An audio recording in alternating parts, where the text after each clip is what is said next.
All right, good morning. Welcome to Seattle Atheist Church online version.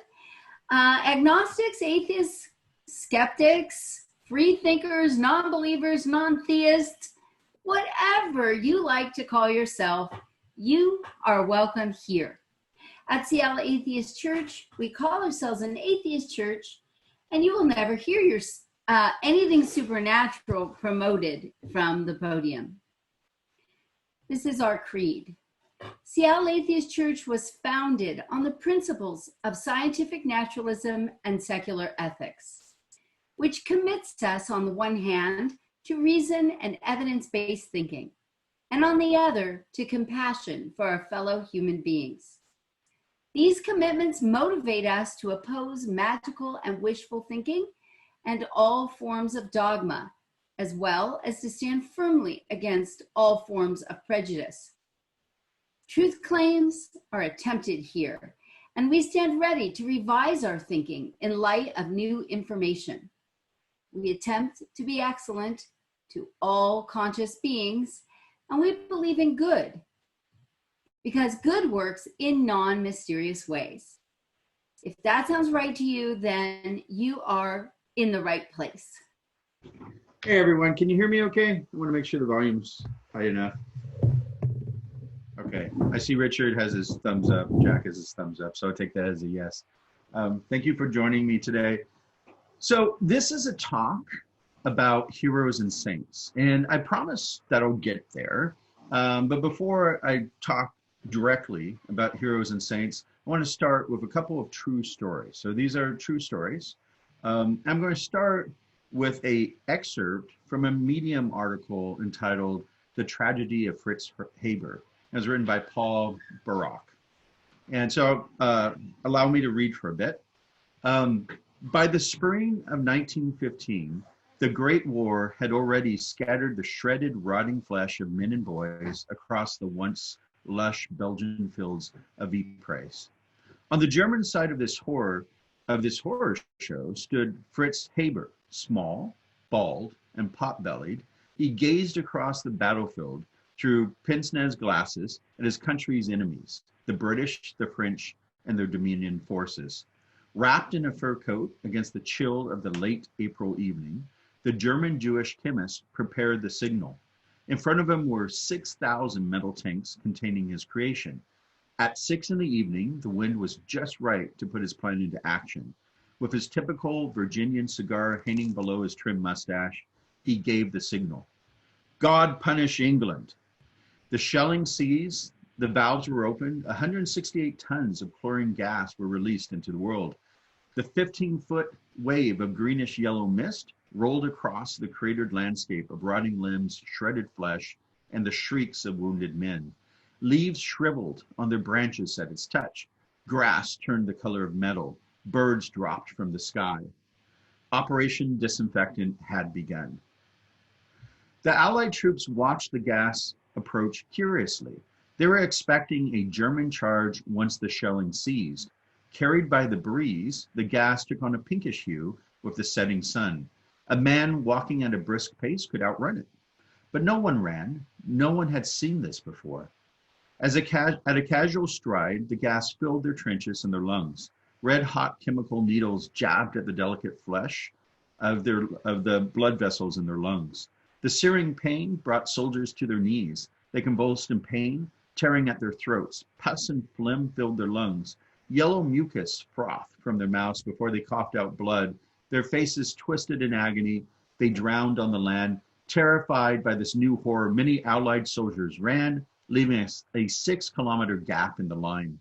When the Allied troops regained the position, they found over 5,000 dead men, their faces black, their tunics and shirt fronts torn open in desperation for breath. This was Fritz Haber's plan. He volunteered for it. He wrote to the German High Command suggesting it. He pushed back against the generals who said that it violated the Hague Conventions of warfare, that it was repulsive, immoral, monstrous. Fritz Haber got his way. End quote. All right, so I want to provide some additional context about this. This was the very first full-scale gas attack in World War I, actually in modern warfare. and was made possible by the chemist Fritz Haber, who was German Jewish fighting on the German side in World War I. Within days of the first attack, the famous scientist John Scott Haldane, who, by the way, is the inventor of the respirator, which is so important right now, and the father of JBS Haldane, advised the British troops to neutralize the gas by urinating into a cloth and breathing through it. So that was their only defense against this new weapon when it was first unleashed. During World War I, there were approximately 650,000 soldiers who were killed or seriously maimed by the poisonous gas. Fritz Haber is also the person who produced, almost as an afterthought of his poison gas research, a useful garden insecticide called hydrogen cyanide.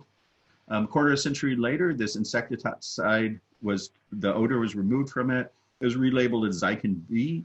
It was used to kill 1.1 million innocent European Jews in the extermination camps of Auschwitz and Majdanek. Some of the people who died in those camps were the children and grandchildren of Fritz Haber's sisters. Fritz Haber's wife, who was a women's rights activist at the time and a pacifist, she committed suicide by shooting herself with a gun to her heart on the day before Haber left to initiate the gas attack. People have speculated that they don't know that she committed suicide because she objected to his plan so strenuously. And then finally, just a quote from Fritz Haber, quote, "During peacetime, a scientist belongs to the world, but during wartime, he belongs to his country." All right, so let me pause there. How many people think that Fritz Haber was a hero? Go ahead and raise your hand. Use that. You can use the thumbs up actually thing on the reaction thing. I'm just curious how many people would give their thumbs up Fritz Haber being a hero.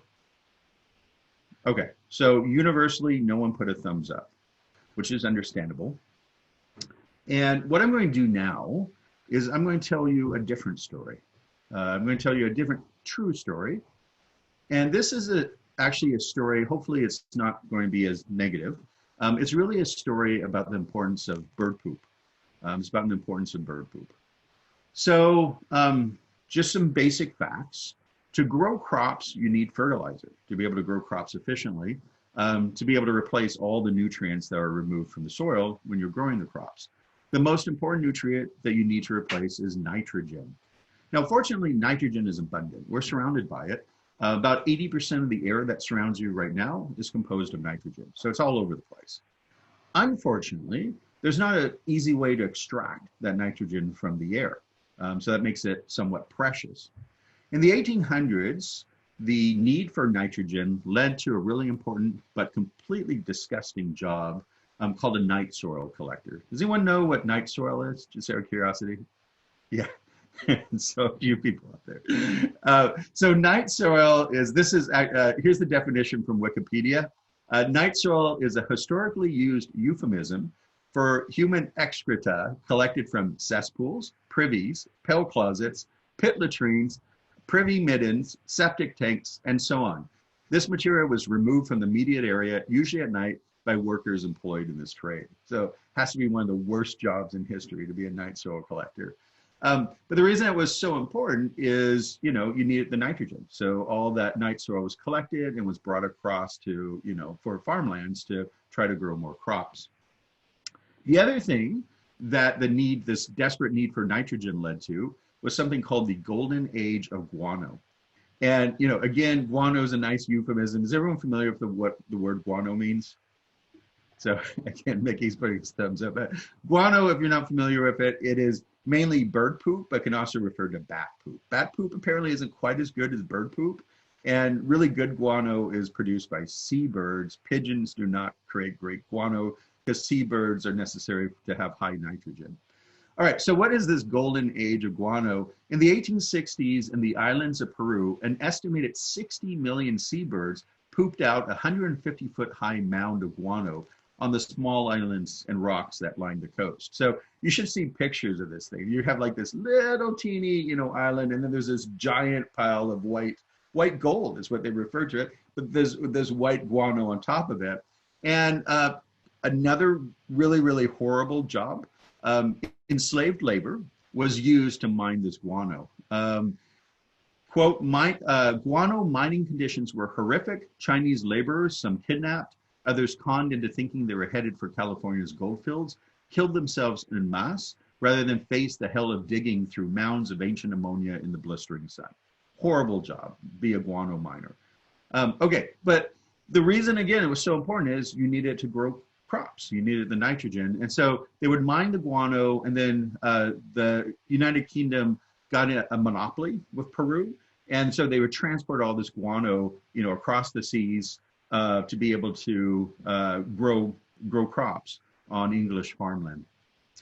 Unfortunately, however, guano is a limited resource. It was quickly getting mined away, which threatened crop production and therefore threatened mass starvation. So in May 1909, a small, bald, pot-bellied man wearing pince-nez glasses named Fritz Haber made an important discovery.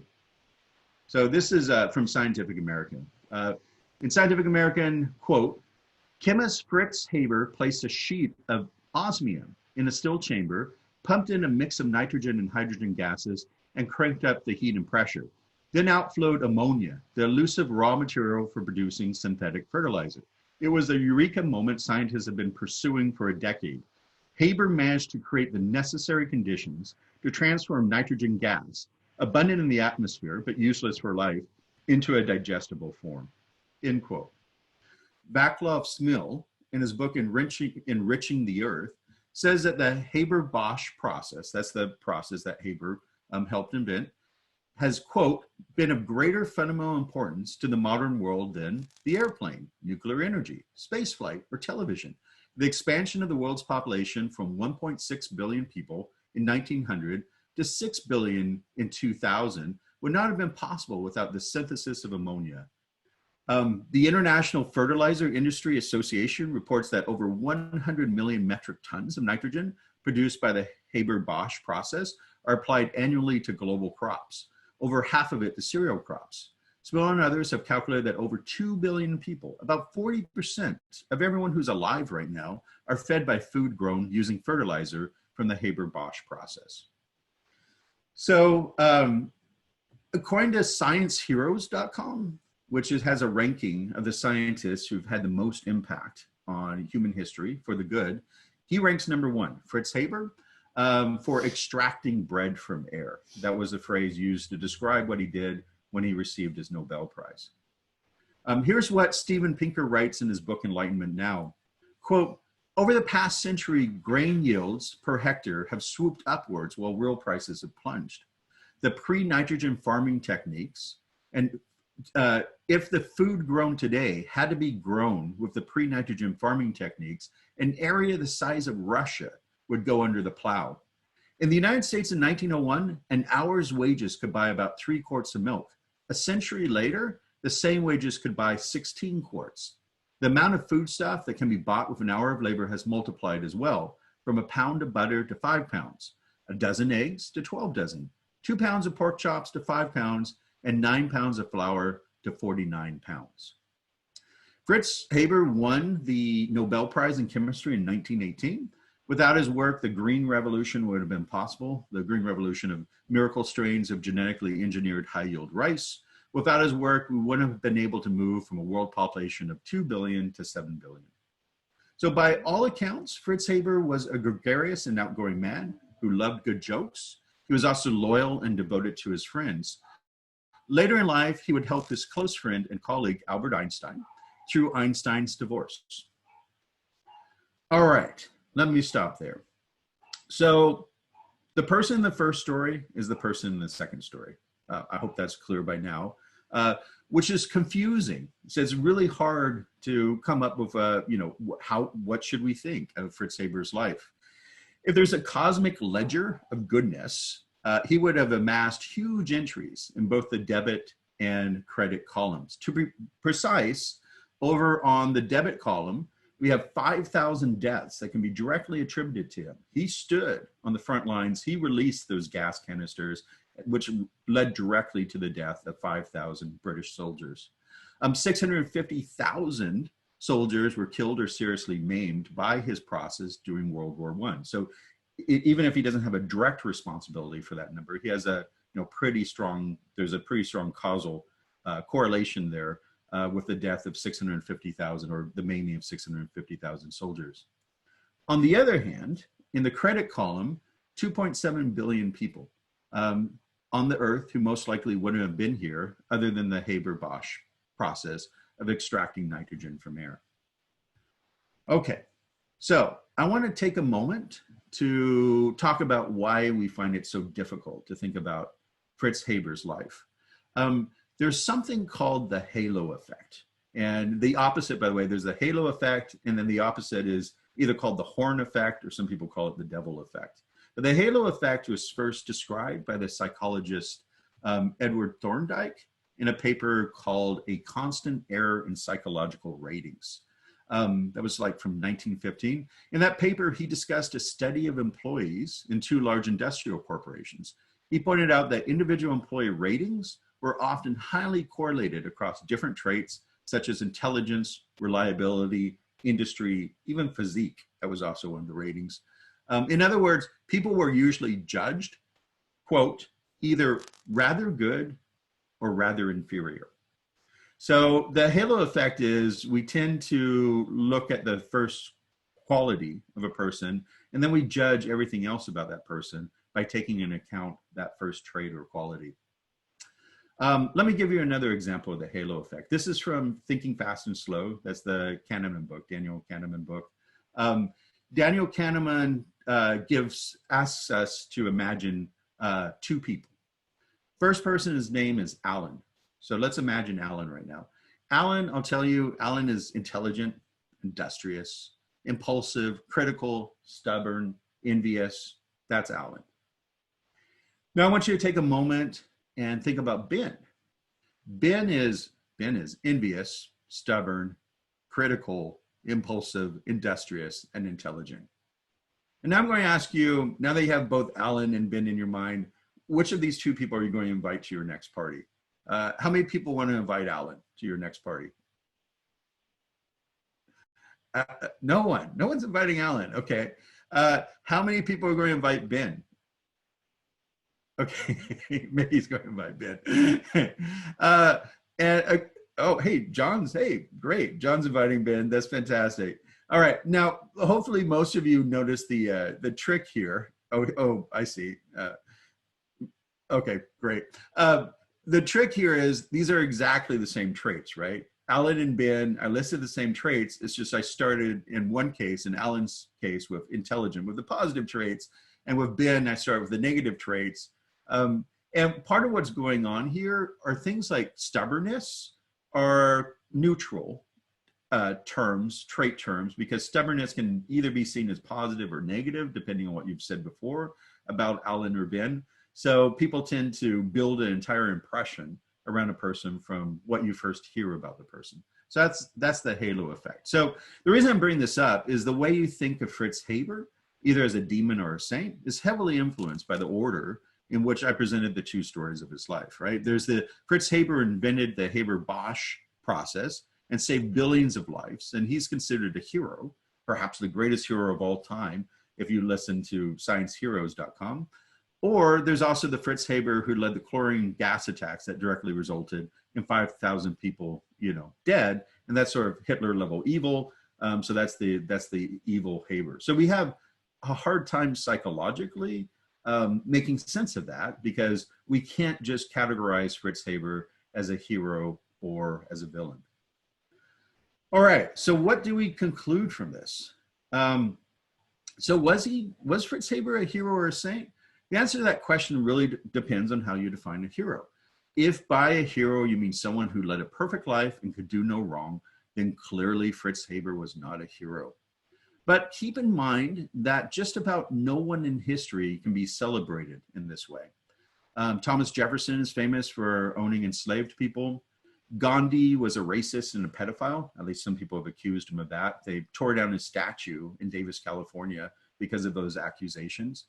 Mother Teresa, well, if you read the Hitchens stuff on Mother Teresa, he's not a popular figure. Mother Teresa provided haphazard medical care. She's been accused of being more focused on glorifying pain than relieving it.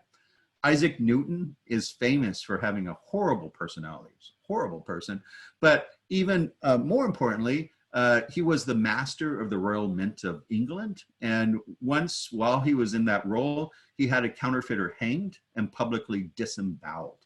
And actually, he was directly responsible for the hanging of 24 people. So even Isaac Newton has killed a bunch of people. Let's not leave out Superman. In the latest collection, in Gods Among Us, Superman burns alive 200 people with his heat vision. He's also very, very nasty to Batman. So even Superman, isn't a perfect hero. So as atheists, we don't really have the luxury of making up perfect beings. Gods who are all powerful and perfectly good, that's not our thing. We have to deal with the messy reality of humans in the real world. Atheist saints, unlike Christian saints, are sometimes deeply flawed humans. If you define a hero as someone who's done something worthy of great admiration, then Fritz Haber is clearly a hero. Billions of people alive today would not be alive if Haber had not discovered how to extract nitrogen from air. So I think we should place Fritz Haber on a pedestal and celebrate him for the good thing that he did do, celebrate him for the happiness that he brought to the world, just as long as we remember that, like all of us, he was a very imperfect man and he wasn't a god. Let's take a moment to celebrate some of the other heroes listed on scienceheroes.com. People like Karl Landsteiner, who discovered the different blood types, making blood transfusions possible. His work saved the lives of over 1 billion people. It's a good thing. Let's also celebrate Lynn Inslow and Abel Woolman, who discovered how to safely purify the public water supply, which significantly extended average life expectancies and led to 177 million lives being saved.